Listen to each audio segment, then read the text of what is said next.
कोलकाता स्थित Odisha welfare society पक्षर 89तम Utkal दिवस पालन कर अनुष्ठित सभारे पूर्वतन प्रशासक प्रभाकर साहू, समाजसेवी दामोदर लेंका, गौरांग राउत और कालंदी जेना प्रमुख अतिथि भाव जोगदे। निरंजन राउत पौरोहित्य अनुष्ठित सभारे गोपबंधु मधुबाबू, महाराजा कृष्णचंद्र गजपति और राधानाथ रथों प्रतिकृति रे अतिथि माने श्रद्धांजलि जणाइथिले। परे स्वतंत्र ओडिशा प्रदेश गठनर विशेषता संबंध में अतिथि माने वक्तव्य रखिथिले।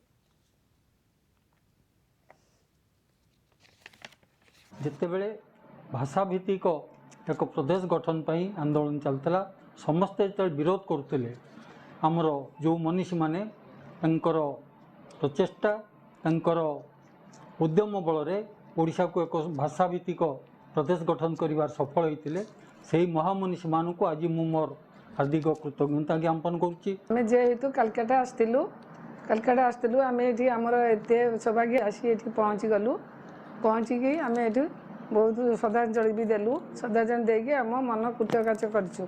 आम ओडिया कलिकता महानगरी रे थाई मध्य आम आमर संस्कृति आमर इतिहास आमर भाषा साहित्य एवं आमर जो ये रही संस्कृति रही आम के भूलिनु।